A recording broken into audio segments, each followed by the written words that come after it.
Na safi kabisa mtazamaji, katika jiji la Nairobi kwa sasa kuna kijibaridi baada ya kushuhudiwa manyunyu ya mvua usiku kucha katika baadhi ya maeneo katika jiji hili.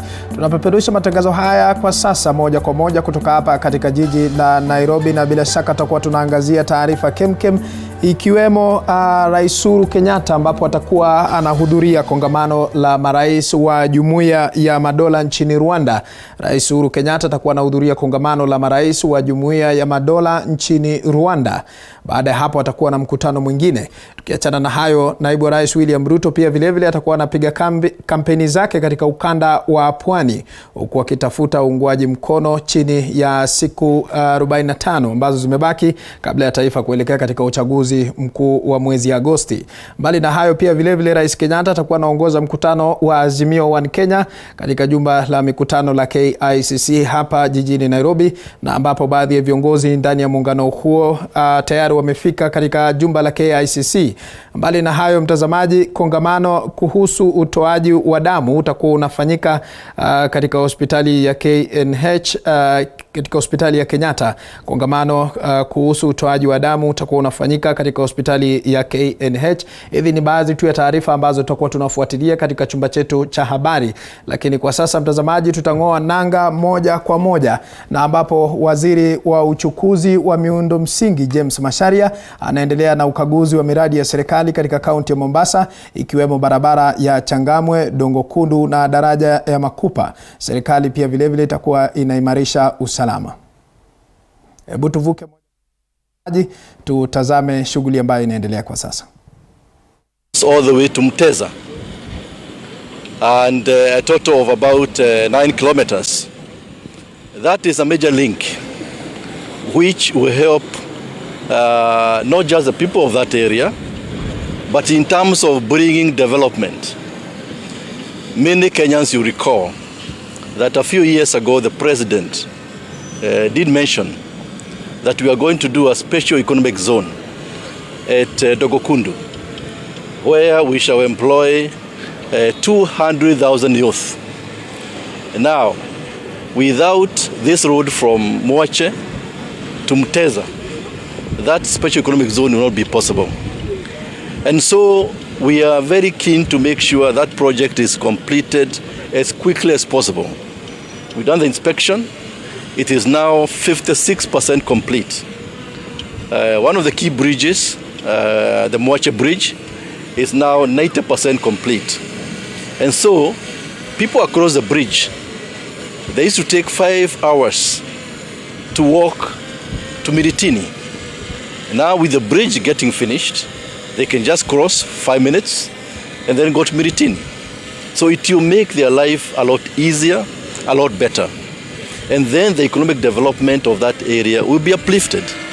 And so we are happy with the progress of that project, which is done in collaboration with Japanese government through JICA and Japanese company called Fujita. And so we are very, very indeed very happy with what we have seen. From that project, which will cost us about 24 billion, we have come and inspected the Changamwe interchange. As you are aware, the Changamwe interchange is part of this project from Mombasa to Kwajomvu, lot 1. And then lot 2 from Kwajomvu to Mariakani. The lot 1, which is Mombasa to Kwajomvu, the only key outstanding works is the interchange, which you have seen is almost complete. In fact, the entire package from Mombasa to Kwajomvu is 95% complete. What is outstanding is actually the bridge which is connecting from the airport coming to this road. And that we have been assured by the contractor that within 1 month, that interchange, the bridge from the airport, will be complete. The project from Mariakani, from Kwajomvu to Mombasa city, is about 8.5 billion shillings, and it will really open up the access to Mombasa city. And then we are here, Makupa Bridge, which indeed you can see is a historic project. It is not just a flagship project. This is a historic project where the government of Kenya, with GOK funds, we have put an investment of 4.5 billion shillings to make sure that we achieve a number of objectives.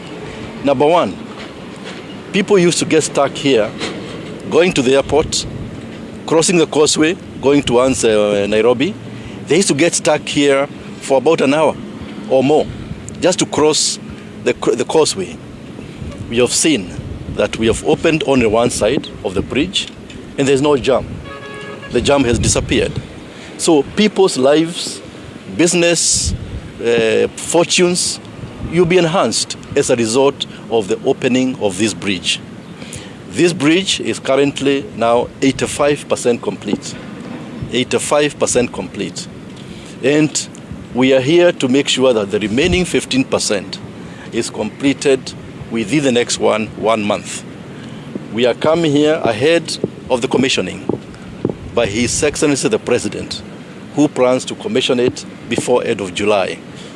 But you can see the kind of transformation, not just of this area of Changamwe, but also the city of Mombasa, in terms of accessibility. The bridge is 457 meters long, one of the longest we have in the region. And then we have approaches from mainland, about 600 meters, and also the other side of the island, about 400 meters. So you'd say the actual works are covering almost 1.5 kilometers. But the transformation is what will be key. In terms of tourism, Mombasa will actually achieve a different status. Up to now, we are unable to market Mombasa as an international island because of the causeway. Water does not flow around the island of Mombasa. By doing this bridge, water will be flowing around the city of Mombasa, and therefore we can market it from end of next month as one of the internationally recognized islands. This will bring more tourists to the city of Mombasa. It will create more jobs. All the hundreds of thousands of beds in South Coast, in North Coast, they'll be filled up because people will see the benefit and the enjoyment of coming to the city of Mombasa. We shall make sure the ecosystem around this area is improved because in addition to the bridge, the contractor will do a lot of dredging on the side and then beautify it. Make sure people can come here on picnics. Make sure that tourists can come and observe what is happening here without getting stuck in a traffic jam. And so we are here to inspect the progress. We started this project in January 2021. We had a few challenges at the beginning, like a project of this size being done in the city. There are challenges all the time. For example, the moving of the utilities like power lines can always be a problem. So whereas we should have finished this project about 4 months ago, there was a bit of delay because of what I've just said about moving of utilities. But now I'm glad that it's almost complete. One side is already functional. And more importantly, we have also made provision for pedestrians. We also made provision for bicycles to come across. Dedicated lanes for bicycles, dedicated lanes for pedestrians. This is very important because in addition to motorists, we want to make sure that the non-motorized traffic is also taken care of. There is also a BRT line, the Bus Rapid Transit System. So Mombasa will be even possibly be ahead of Nairobi in terms of implementation of the BRTs. Across, we are also doing the commuter rail. Commuter rail, Mombasa commuter rail. We have rehabilitated the old line at a cost of about 2 billion shillings to make sure that now when passengers come by SGR to Miritini, they can take now the meter gauge, which has been rehabilitated. They can take the meter gauge all the way to the city of Mombasa. And so we can see the transformation.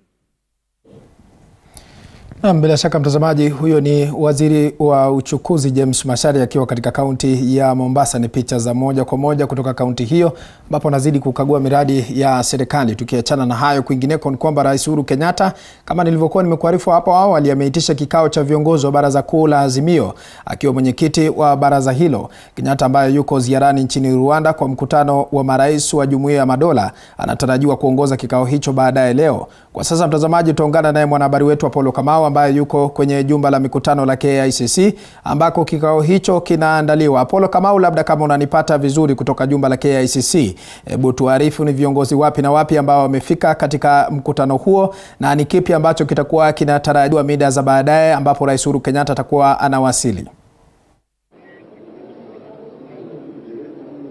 Na Kirobi, dakika chache zilizopita tumeweza kumuona kinara ama mgombeaji wa Azimio Raila Odinga akiweza kufika mahali hapa kwa mkutano huu ambao ni muhimu sana kwa muungano huu.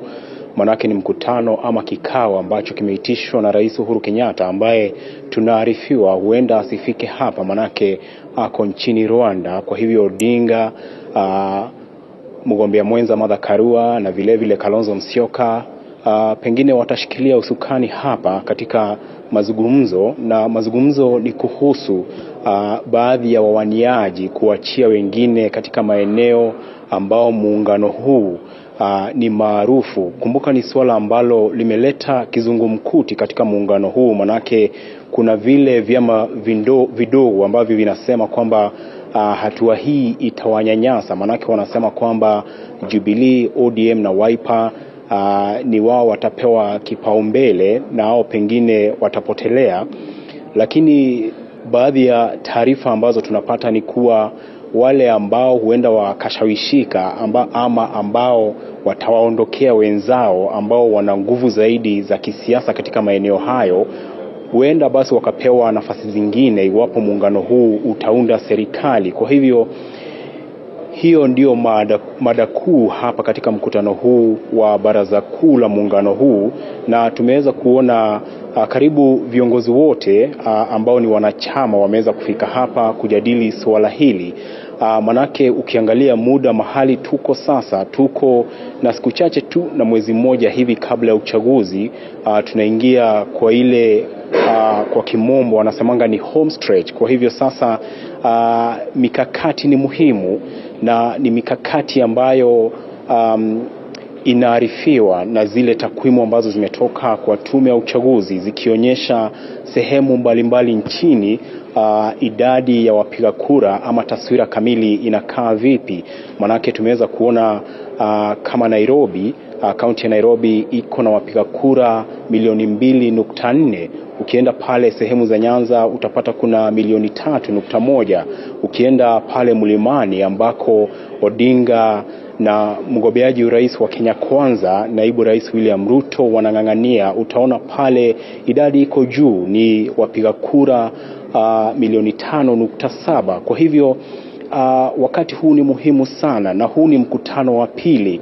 Mkutano ambao uliweza kufanyika hapa wakati tulifika hapa siku ya kwanza wiki chache zilizopita ulikuwa ni kutafuta mgombea mwenza wa Odinga, na waliweza kuafikiana kwa kauli moja na wakateua jopo ambalo litamteua, na baadaye tukaona Martha Karua akiteuliwa kama mgombea mwenza, swala ambalo wadadisi wa kisiasa wanasema huenda likapiga muungano huu jeki, hasa katika sehemu za Mlima Kenya ambako pia tumeona ule upande mwingine Kenya Kwanza wamemteua Rigathi Gachagua ambaye ni mbunge wa Mathira. Kwa hivyo mahali tuko sasa kabla ya uchaguzi mkuu ni mahali muhimu sana, na kwa hivyo huu mkutano wa leo utaweza kutoa mwelekeo sio tu kwa yale ambayo ama ile ambayo kwa kimombo inaitwa zoning, pia mikakati mingine ambayo itawezesha muungano huu kupata idadi ya juu zaidi katika bunge la kitaifa pale katika wadi. Kwa hivyo ni mkutano muhimu sana, na pengine tutasubiri tu tuweze kujua ni yapi wanajadiliana pale na kama wameweza kuafikiana Kirobi.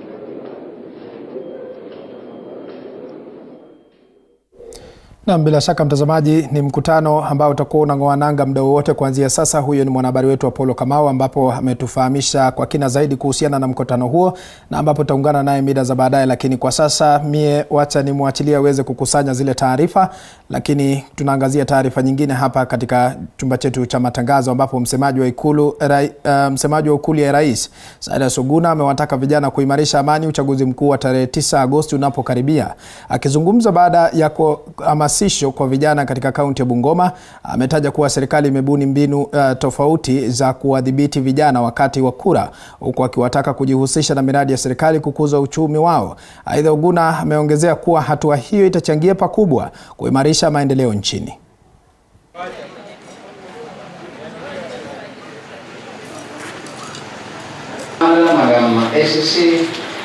Viongozi wote, wasanii wote, vijana, watumishi wa umma. Mimi mwenyewe hapa, lengo hasa la serikali ni kwamba tunaelewa ni kwamba ili tuweze kupiga hatua kimaendeleo ni lazima na vijana ambao ndio nguvu kazi ya taifa wapate uwezo na taaluma ya kuchangia kwa ujenzi wa taifa. Hawezi fanya hivyo bila kupewa nafasi. Hasa ndio madhumuni yetu kwa hapa au muhimu wa kufanya uchaguzi katika msingi wa amani.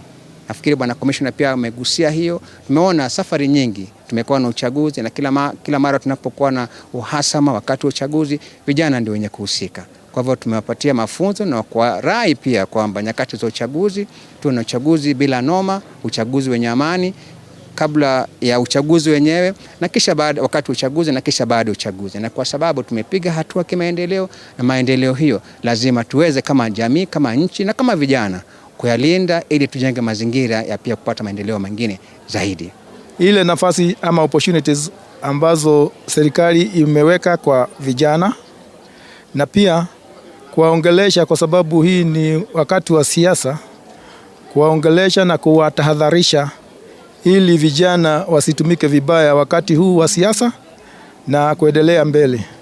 Matumaini yangu ni kwamba wataweka amani na wataendelea kutumia nafasi zile ambazo ziko katika kaunti hii na ambazo zimewekwa na serikali ili waweze kuendelesha maisha yao. Niko na cyber cafe na ndio niko hapa ina run, so I've employed 2 people directly and 6 people indirectly. So I want to thank the national government for bringing that. Na bila shaka mtazamaji, taarifa hiyo tutazidi kuifuatilia kwa undani zaidi, tujue ni kipi ambacho kitakuwa kinajiri mida za baadaye, pamoja na taarifa nyingine kemkem kutoka pembe zote humu nchini. Hii ikiwa ni awamu ya kipindi cha Matukio Mtambuko, ambapo tunaungana na wanahabari wetu ambao wamekita kambi katika nyanja tofauti tofauti tayari kutuarifu ni kipi ambacho kinajiri. Tukiachana na hayo, kwingineko ni kwamba viongozi wa ODM katika kaunti ya Kakamega wanafanya kikao na gavana Wycliffe Oparanya kuweka mikakati ya kuhakikisha wanapata ushindi katika uchaguzi wa mwezi Agosti. Aidha, wamesema mkutano huo unalenga kuhakikisha mgombea wa Azimio Raila Odinga anapata zaidi ya 90% ya kura za magharibi mwa Kenya. Ajitaungana naye Violet Auma. Kama unanipata kwa njia iliyo safi zaidi, hebu tufahamishe kuhusiana na mkutano huo, ni kipi ambacho kitakuwa kinazungumziwa, na je, wakaazi wanalipi la kusema kuhusiana na siasa za magharibi mwa Kenya? Violet. Asante mwenzangu, kama ulivyosema tunawakujeni moja kwa moja kutoka hapa kaunti ya Kakamega, na ni mkutano tu wa viongozi katika muungano wa Azimio hapa, wakiwemo ni viongozi wa ODM. Hapo baadaye katika kaunti ya Kakamega huko Buhungu tutaweza kutana na gavana ambaye atakuwa anakutana na viongozi wa ODM ama Azimio ambao watakuwa pia wakiwa katika tunja mojawapo ya kutafuta uungwaji mkono hapa katika kaunti ya Kakamega, na vile vile kuhakikisha kwamba wanapata kura ama wanajizolea kura katika muungano huo ambao unaongozwa na Raila Odinga. Hapa niko na viongozi ambao labda pengine watatueleza tu mipango ipi haswa ambayo wako nayo kuhakikisha kwamba wanapata huo uungwaji mkono na vile vile wanapata kura hapa magharibi mwa Kenya. Karibu, tueleze majina yako, alafu ni mkutano ambao umekuwa nao, na vile vile hapo katika kaunti ya Kakamega baadaye mtakuwa na mkutano. Madhumuni haswa ya mkutano ni upi? Nitaanza na gavana wangu, alafu mimi na senator tutamake comments. Okay, sawa. Asanteni sana. Majina yangu ni Fernandez Baraza, na leo tumekuja hapa kukutana na viongozi na pia wanahabari wote wa Kakamega. Jambo la muhimu sana ambalo tumesisitiza sisi kama viongozi. Naomba usogee kidogo hapa. Sisi kama team Azimio, kwanza tunashukuru sana kazi ambayo media inafanya, kwa sababu media iko na kazi ya kuinform, entertain and educating the voters. Na sisi kama team Azimio tunaomba viongozi wengine wa siasa wafanye siasa zao kwa amani. Wasitumie vijana kuleta vurugu.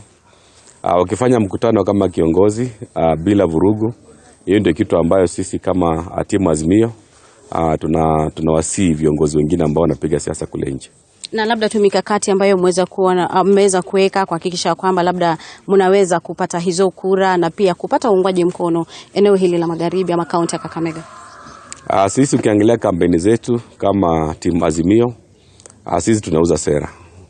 Sera zetu ambazo tunauza kwa wananchi ndizo zatuwezesha kupata kura mingi sana. Na tuko na imani ikifika tarehe 9 mwezi wa 8, kura ya urais tutapatia Raila Amolo Odinga, kwa sababu watu wa Kakamega County wote wanasema Raila ambaye ni baba na mama Martha Karua ndio atakuwa rais.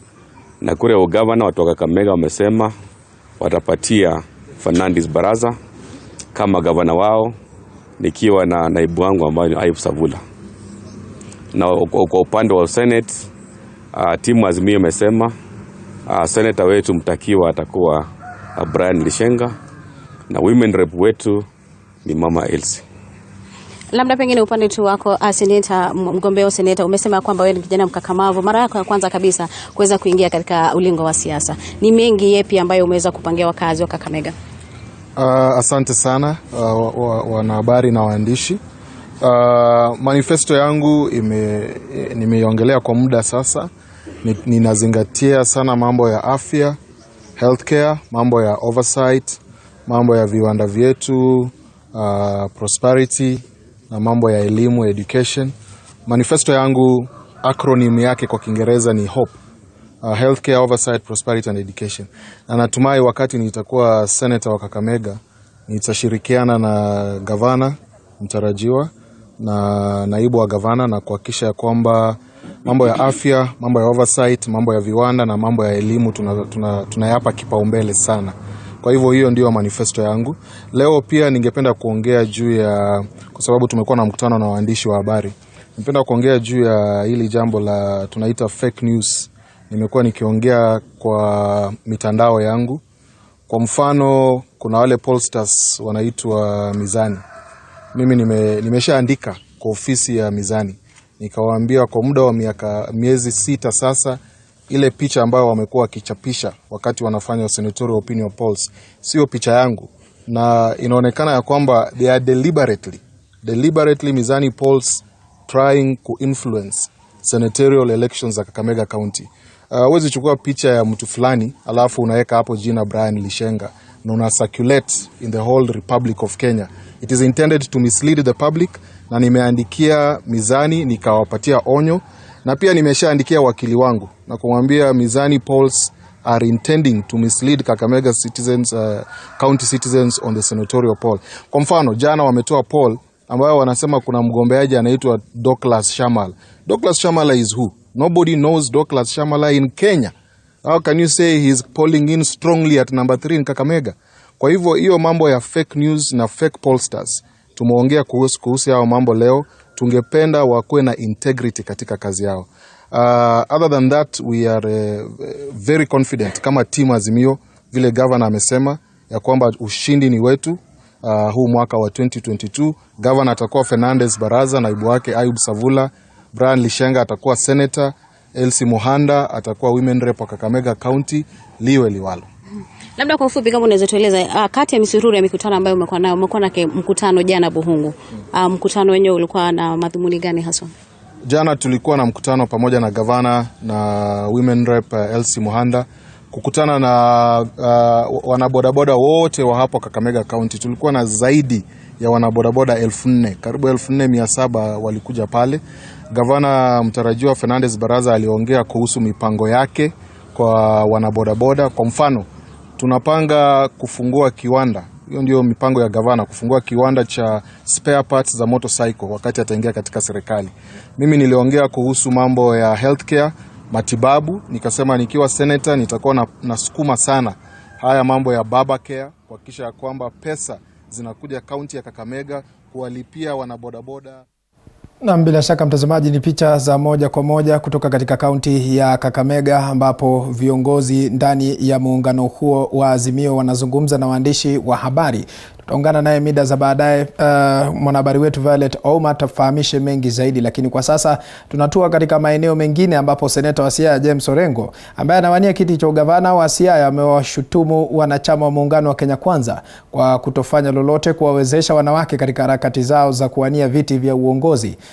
James Orengo aliyekuwa akihutubia maadhimisho ya kimataifa ya siku ya wajane yaliyofanyika katika uwanja wa taasisi ya teknolojia katika kaunti ya Siaya amelalama kwamba maafisa wakuu wa muungano wa Kenya Kwanza wakiongozwa na naibu rais William Ruto walikuwa wakitoa ahadi za kuwapa wanawake nafasi za uongozi, lakini imeonekana kuwa kinyume na utendakazi wao.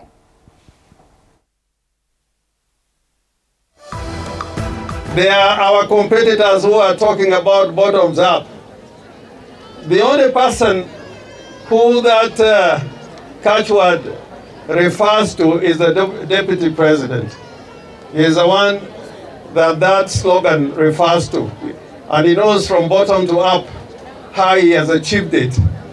But I'm afraid that the deputy president, when we are trying to implement the agenda of uplifting the lives of the people in the country, through a program like the Women Enterprise Fund, like the National Government Affirmative Fund, we want to know from them what they did while they were in government to make sure that these funds get more money from national revenue, or that these funds had a more extended reach.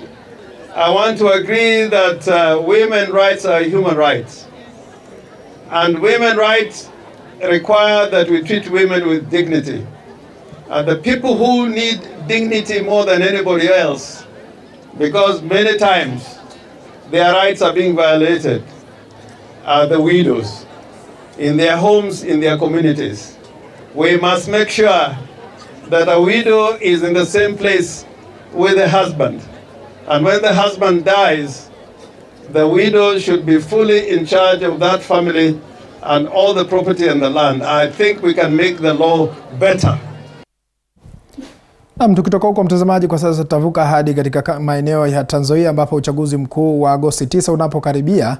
Wakenya baraza la wazee kutoka eneo bunge la Saboti katika kaunti ya Trans Nzoia wameanzisha mchakato wa kuwepo kwa uongozi wa awamu ili kuhusisha jamii mbalimbali zinazoishi eneo hilo uongozini.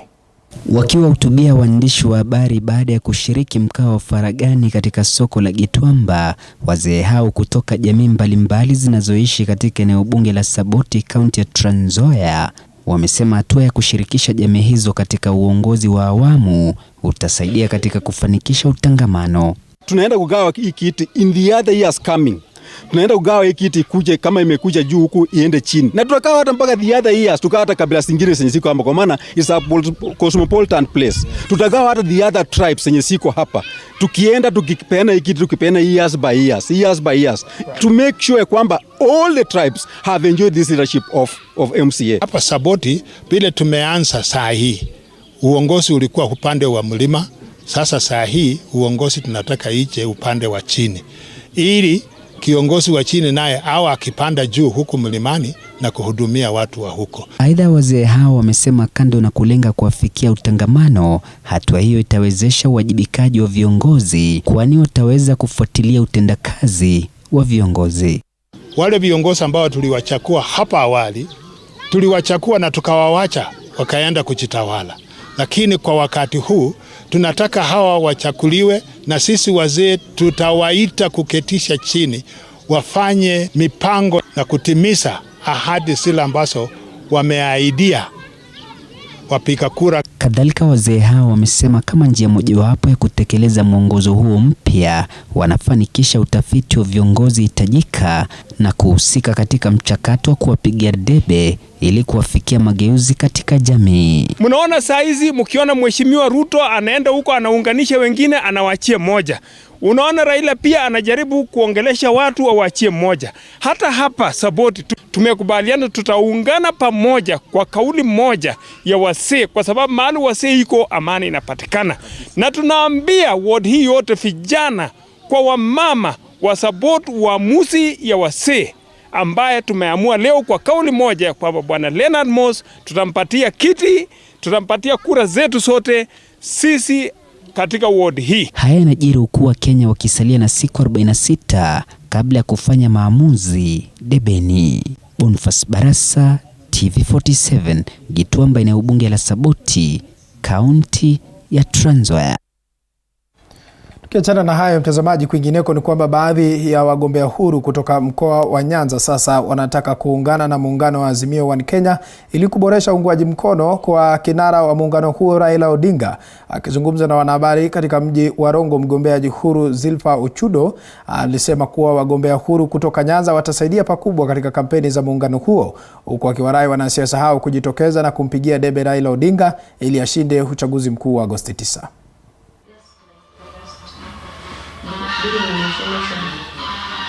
Let's look at Azimio. How many parties are in Azimio?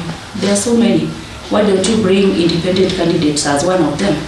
So that when we win together. We be Baba's candidates. Because for me as Zil Pauline Ochuodo, I'm vying for this seat, but my president is Baba Raila Amolo Odinga. Look at it, if we don't do it this way, many will not go and vote for him. And we are not just lucky to reach him and talk to him, but through this I know it can reach him. If you don't involve independent candidates, many will not go and vote in many elections.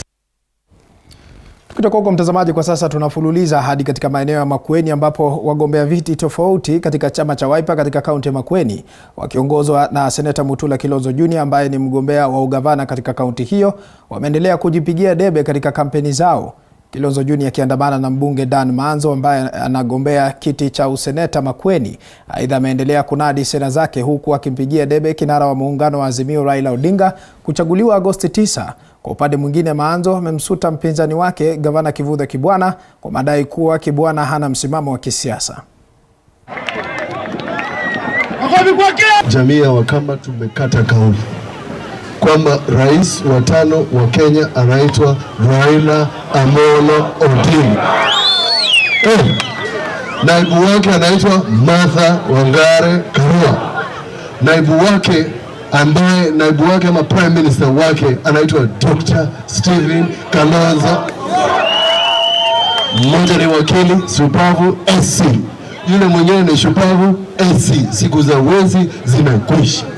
Katika Azimio, huyo bwana Kibwana at least kilo amesalimu Abule na Mutua alitoroka akaenda huko kwa UDA. Kama na Kibwana mchana ako Azimio, usiku wako UDA. Mungu mmoja iko Azimio, ingine iko UDA. Makamu yake yako na chama gani? Si yako UDA. Na si wanafungua miradi pamoja. Naye Kisula si yako UDA. Na si ndio ni waziri yake. Sasa yeye amekuwa kama ile fisi, Mungu mmoja iko UDA, Mungu ingine iko Azimio. Kwa hivyo Raila Odinga ateme yeye, aende akae pande ile ndio tuweze kuendeleza mambo yetu vizuri. Tukiachana na hayo mtazamaji, kwingineko ni kwamba viongozi kutoka muungano wa Azimio One Kenya katika kaunti ya Kakamega wameahidi kumpa mgombea wao wa urais Raila Odinga zaidi ya 90% ya kura za magharibi mwa Kenya katika uchaguzi wa Agosti tarehe 9 mwezi Agosti. Wakiwahutubia maelfu ya wahudumu wa bodaboda katika uwanja wa Buhungu, mwakilishi wa kina mama Kakamega Esi Muhanda na viongozi wengine kutoka mrengo huo wamesifia mchango wa Odinga katika siasa na maendeleo nchini, wakisema wakati wake umewadia kuliongoza taifa hili. Kama timu Azimio tunasema hapa Kakamega iko locked kwa baba. Na ya jioni tumekuwa na survey inasema hii baba hapo 50% kule Nairobi. Lakini hapa Kakamega, I want to promise you, we are going to deliver over 90% kwa Raila Amolo Odinga. Kibeti ya Kenya imepewa hapa Kakamega County kwa Wycliffe Ambetsa Oparanya. Alafu tena sisi wababa tumechaguliwa kwa hiyo serikali ya Raila Amolo Odinga. Alafu tena sisi Waluhya Kenneth Nyarende amepewa spika. Lakini upande wa Kenya Kwanza wanaambia rafiki yangu Musalia Mudavadi. Mtazamaji, tukitoka huko kwingineko ni kwamba hii leo kunatarajiwa kufanyika hafla ya maonyesho pamoja na mafunzo kwa wakulima wa maziwa kutoka katika kaunti ya Meru. Hafla ambayo inawaleta pamoja wakulima pamoja na mashirika mbalimbali kwenye uwanja wa Gitoro katika kaunti ya Meru. John Java Kiania yuko katika uwanja huo na anatangamana na wadau hao. Hebu tuungane naye moja kwa moja atuchoree ni kipi ambacho kitakuwa kinajiri. Javan?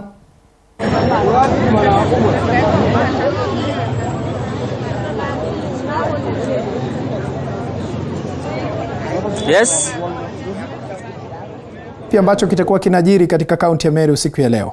Na sana po Kirobi na kupata kwa njilio safi kabisa. Hapa nipo katika kaunti ya Meru ambapo kuna tarajiwa kufanyika mkutano kubwa sana ambao unawaleta pamoja wakulima mbalimbali wa maziwa na pamoja pia mashirika mbalimbali ambayo yanahusiana pia na swala nzima la uzalishaji wa maziwa. Na kama unavyoona tu ni watu ama wakulima wanaendelea kumiminika katika eneo hili la Gitoro ambapo mkutano huu utakuwa unaanza wakati wowote. Lakini kwa sasa niko na baadhi tu ya wakulima ambao tuko nao hapa. Ningetaka basi watuelezee labda mnakitarajia ni nini kitakuwa kinazungumzwa katika mkutano wa leo. Tunatarajia wakati huu kuwe na uongezeko wa bei ya maziwa na tena wazungumzie juu ya ulishaji sababu chakula ziko juu sana. Labda yule atakuwa mgeni mheshimiwa, tunatarajia waongee mambo ya hiyo kupunguza hiyo mambo ya chakula. Labda changamoto ambazo mnazozipitia kama wakulima wa maziwa ni zipi kwa sasa, kwa sababu tunafahamu pia kumekuwa na ugonjwa wa corona na ukapita. Labda mlipitia changamoto gani? Changamoto ile iko ni ya soko. Soko siku hizi iko low sana. Watu wanapata malipo kidogo na kutunza ng'ombe ni bei kubwa. Hiyo ndio changamoto. Naam, tupate kutoka kwa mwenzangu hapa. Labda wewe unalima maziwa, labda kipato chako kwa wakati huu ni kipi? Mimi napata kama 10,000 hivi kutoka kwa ng'ombe zangu, lakini shida ile iko mingi ni foda iko na shida ya kupata sababu ya ukame, mvua ikutosha na maziwa inaendelea ikididimia kidogo kidogo.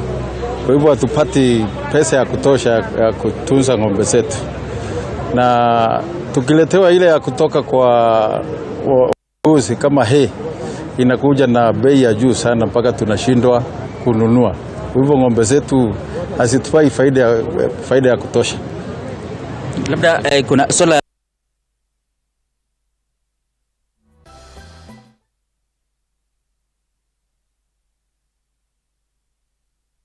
Naam, kunradhi mtazamaji kwa picha hizo za moja kwa moja kutoka katika kaunti ya Meru kutokana na itilafu ya kimitambo.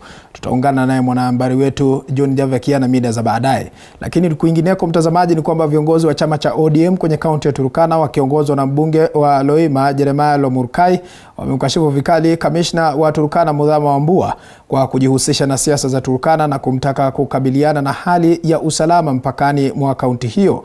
Viongozi hao wanasema kamishna Wambua amesahau kukabiliana na hali ya utovu wa usalama Turkana huku akijihusisha na siasa akiegemea chama fulani ya kisiasa.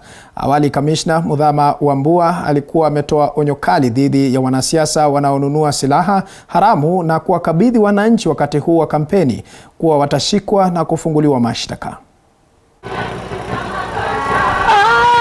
County Commissioner awachane na siasa ya Turkana. Aende afanye siasa yake kule Ukambani. Kama hataki kufanya ile kazi amepewa ya kuhakikisha security ni nzuri Turkana, ameshindwa hata ajui Kainuku ni wapi. Ameshindwa hata ajui Lorgumu ni wapi. Ameshindwa hata ajui ile kifo iko kule nini? Kibis. Todonya. Juzi vile mimi nilisuliwa kupeana makaratasi. Mimi nilitoa threat. Mimi sikuambia hata watu wangu sijapewa karatasi. Si kusema ati wewe unapeana katika secret portal ya serikali. Ati Jeremia ni security threat. Ati kwa sababu unanichukia, kwa sababu ulisuia security ya Raila kuingia katika airport. Kwa hivyo county commissioner, your days are numbered. Hii county commissioner kama anafanya siasa ya Ruto, sisi hapa lepe. Sisi hapa nani? Sisi hapa nani? Tukiachana na siasa hizo, kwingineko ni kwamba viongozi wa dini mbalimbali nchini wametoa ujumbe wa amani kwa Wakenya taifa linapojiandaa kufanya uchaguzi mkuu wiki 6 zijazo. Kwa wakati huo wamewataka wanasiasa kujitenga na siasa za chuki ambazo zinaweza kuchangia ukabila na kuwarai wachukue mwito wa kuhubiri amani hata wanaponadi sera zao kwa wananchi. Aidha, wameonya vijana kuwa waangalifu dhidi ya kutumika vibaya na wanasiasa katika kueneza vurugu kwa washindani wao. The peace which we enjoy must be safeguarded.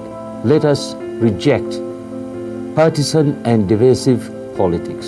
Let us all live harmoniously and join hands to say no to what divides us and say yes to what unites us. We appeal to all Kenyans to mind and love each other despite our various differences.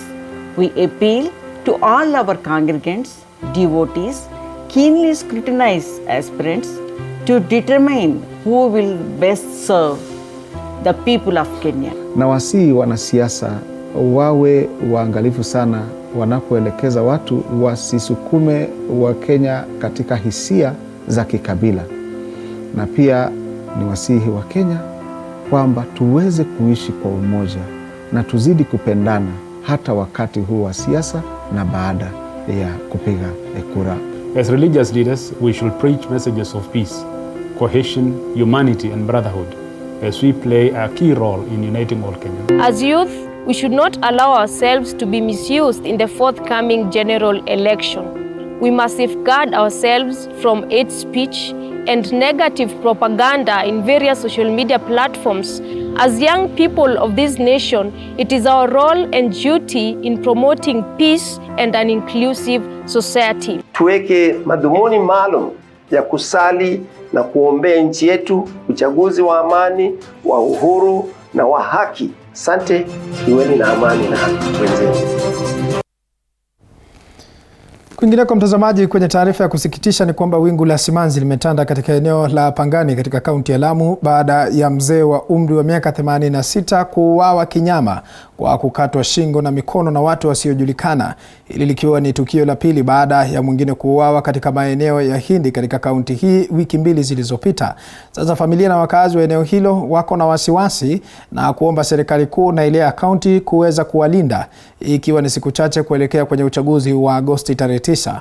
Akizungumzia swala hili, County Commissioner wa Lamu Irungu Masharia amewahakikishia familia na wananchi wa Lamu kuwa vitengo vya usalama vitahakikisha haki imetendeka. Vilevile amedokeza kuwa chanzo kikuu cha mauaji ni swala la ardhi, jambo ambalo Rais Uhuru Kenyatta ameweza kutoa hati miliki ili kutatua swala hili. Akakuja akaniita, akaniambia, nyanya, ninaenda kule Sabani, ninakuta babu ayuko. Sasa mzee akasomwa, akavurutwa, akipika hapa akakatwa shingo. Tutaweza kusika mzee bile mkono au bile kiswa. Tukaambio hivi, pandara yakae huko Mosali, tusukue tumusike. Tukimuzika sasa matasurulika na kutafuta hiyo kiswa na mkono. Kikionekana matatupigia simu, tuende tupatiwe matupeleke tukaweke hiyo kiswa. Mimi kwenda kuona babangu, nikamwangalia nikaona kama si yeye. Sasa sisi tunaomba serikali ingilie kati. Sababu huyo baba yetu hakuwa na mambo mengi, alikuwa anajifanyia kazi yake, yeye anakaa shambani, hakuwa anashinda na mtu. Sasa hiyo shamba baba yetu alikuwa ameshika imsaidia. Akaenda akaweka fence. Sasa vile tulisikia alikuwa anagombana na Wasomalia kwa sababu alikuwa anataka kupitia hapo. Hiyo miaka imeisha, hakuwa amemaliza kulima hiyo shamba. Sasa mwaka huu ndiye akalima hiyo shamba yake yote. Wakawa ni kama hawataki awe analima hiyo shamba. Ile kiini hasa usababisha hizi vitu kutokana na uchunguzi wetu ni kwamba masuala ya ardhi inakuwa inachangia sana kwa visa vya ukosefu wa usalama. Lakini kutokana na juhudi ambayo imefanywa na serikali kuu na serikali ya kaunti, ile shughuli ambayo inafanywa na Rais Nairobi ya kuashirisha hatimiliki kwa wachache, lakini hapa kwetu tayari tutatolewa zaidi ya title 3,000 katika kijiji ya Kiangwe, area za Mkomani, kunaitwa Mkomani Mkokoni, kisiwa cha Paka, Peketoni na Sinambio. Hizo title ndio governor ameenda kufuatilia, zitaletwa hapa kwetu tuweze kupatia wananchi wetu wawe na hatimiliki, na tuna uhakika kwamba wananchi tukiendelea kupeana hatimiliki katika hii kaunti yetu, usalama utaendelea kuimarika. Kwingineko mtazamaji, ni kwamba kaunti za Busia na Bungoma bado zingali na changamoto za ujenzi wa madarasa mapya ya CBC. Ni kwa mujibu wa katibu wa elimu ya msingi Daktari Julius Juan. Akizungumza katika shule ya sekondari ya wasichana ya Chakol katika kaunti ya Busia, Juan alibaini kuwa takriban kaunti zote nchini zimekamilisha ujenzi wa darasa za CBC awamu ya kwanza isipokuwa kaunti ya Busia na Bungoma. Aidha aliongezea kuwa kaunti ya Busia ina shule 6 ambazo bado hazijakamilika kutokana na kusitishwa kwa mkataba inayotokana na kutolipwa kwa wanakandarasi husika. Across the country, almost all the counties have completed 100% the CBC phase 1, and we are ready to start phase 2, which we discussed about a week ago with our teams. And it happens that there are about 6 classrooms that are not yet, or rather 6 schools that have not completed their classrooms in Busia. So we decided instead of sitting in the office, as we always do, we always go to the field to check what is happening so that we are certain for ourselves what exactly is happening and find a solution going forward. Ni mwezi wa 3 na unapata kwamba mtu wewe hajapata payment mpaka saa hii na hata hakuna pa kufuata. Wengine wakilipwa, unajua hiyo pesa tena inatolewa pale ushuru. Tuna pesa ambayo inakatwa pale kama retention, na ni pesa yenyewe ni kidogo, na tumekuwa na mambo hii ya COVID, mambo ya changamoto ya mafuta hii ambayo imekuja ikaleta shida. So imechangia sana hali ambayo haijakuwa hali mzuri. Kama contractor tulikuwa tunaona tunaumia, lakini tunafurahia kwa sababu ana PSC amekuja mwenyewe akatuhakikishia kwamba ataenda kushughulikia maneno yetu kutoka kwa ofisi ya education. Na mtazamaji, tukitoka huko kwa sasa tutafululiza hadi katika kaunti ya Machakos ambapo mwanamume mmoja amekamatwa kwa madai ya kujeruhi mkewe kwa upanga katika kijiji cha Mumoini, eneo la Matungulu katika kaunti ya Machakos.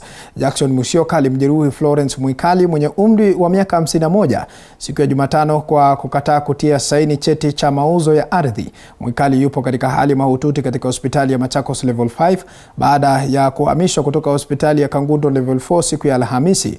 Mshukiwa huyo ambaye amezuiliwa katika kituo cha polisi cha Tala anadaiwa kuuza ardhi hiyo na kuzitumia fedha hizo. Mwikali alisema Musyoka alimshambulia kwa nguvu na kumjeruhi vibaya baada ya kukataa kusaini makubaliano ya uuzaji wa ardhi. Wawili hao walikuwa wakiishi kama mume na mke kwa miaka 31. Naendelea kukusanya, nikainua kichwa, nikaona mume wangu anaitwa Jackson Musyoka. Nikamuuliza ni nini, akaniambia nakuja kukuua. Nilikuwa nashika panga na mishale. Na mwenye kumuumiza ni baba yetu. Na tatizo na shida ili nafanya muumize ni shamba. Yeye aliamua kuuza shamba watoke nyumbani waende, of which hata amekula nusu ya hizo pesa. So yeye alikuwa anataka kumaliza ndio at least atoke amuondoke ndio auze hiyo shamba. Niliposikia nduru nikakimbia, sikuwa najua nduru iko wapi. Kumbe nduru mamangu ndiye amepiga nduru na wanawake wengine wenye waliona kitendo ndio wanapiga nduru. Nilipofika pale shambani nilienda mbio na kimbia. Nilipofika pale shambani nilipata mama yangu chini. Nikamuuliza ni nini, mamako anaweza kuongea, alikuwa na bleed sana. Hakuwa anaweza kuongea hata kidogo. Nikaangalia, akasema nimekatakatwa. Kumbe mzee ndiye amemkatakata baba yangu. Manake amekuwa na maneno mingi, amekuwa akitusumbua kwa familia. Na mtazamaji, ni taarifa ya kusikitisha mno. Ni matumaini kwamba familia hizo zitapata haki. Kwingineko ni kwamba kaunti 6 zinazopakana na ziwa Victoria Lereb zimeungana na mashirika ya kijamii ili kuimarisha mpango wa Smart Start unaolenga kusisitiza lishe bora kwa watoto walio chini ya miaka 5. Wakiongozwa na waanzilishi wa mpango huo wa Smart Start, Roslyn Rasanga na mwenzake wa Busia Judith Onamu, wamesisitiza umuhimu wa maisha ya watoto walio chini ya umri wa miaka 5 kuzingatiwa vyema, huku wakizitaka serikali kuu na ya kaunti kuwekeza zaidi katika lishe bora.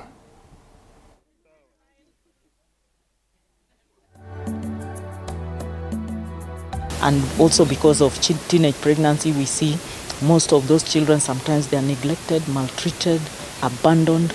And if we don't take good care of them when they are early, then that's when we start seeing delinquents in the society. That LREB has about 15 million Kenyans. Now from the 15 million, we have about 7,000 households. So we want to use the forums that we have, starting with the communication advocacy media, to reach out to each and every household within the Lake Region Economic Bloc. But we want it to be government-led, government-driven, not partner-led, for it to be sustained. Because for a long time, partners have been seen to be on the driver's seat. And then after that, that project period ends, this just ends like that. That hii program ambayo tunaanza siku ya leo itakuja kusaidia watu wetu wa Busia, kwa sababu tunataka kuona watoto wetu tunapo mama ambaye akona ujauzito, wakati amepata ujauzito mpaka wakati ambao ameenda kujifungua mpaka 1000 days ya mtoto, tunataka kuhakikisha kwamba huyu mtoto tumemlea kwa njia ambayo inafaa aweze kudevelop kimawazo, mwili na afya yake yote ikuwe mzuri. Na mtazamaji, tukivuka hadi katika maeneo ya Garissa, mbunge wa Garissa mjini Aden Duale sasa anasema moto ulioteketeza soko la Garissa asubuhi ya Alhamisi ulipangwa na kutaka uchunguzi wa kina ufanyike ili kuwachukulia hatua kali wahusika. Akihutubia wanahabari katika makazi yake siku moja baada ya moto huo, Duale amesema kuwa kisa hicho cha moto kilipangwa, huku akinyooshia kidole cha lawama watu ambao wamekuwa wakitaka kunyakua ardhi hiyo, akisema kuwa moto huo haukuwa na bahati mbaya. Aidha, moto huo katika soko hilo lililojulikana kama Soko Mukudi uliathiri maelfu ya biashara ndogo eneo hilo. Siku ya Alhamisi, OCPD wa Garissa James Ngetich alisema kuwa walinzi wanaolinda soko hilo pamoja na maafisa kutoka mamlaka ya Kenya walihojiwa katika jitihada za kubaini kilichojiri, huku moto huo ukiaminika kutoka katika nyaya za umeme. That market has over 2,000 traders, hustlers, who sell all kinds of merchandise. This market is where majority of the children in this town get their livelihood, and very, very sad.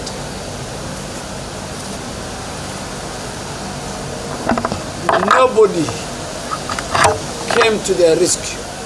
There was no firefighting trucks and firefighting equipment and water. They watched as their merchandise, worth of millions of shillings, went into flames. I have just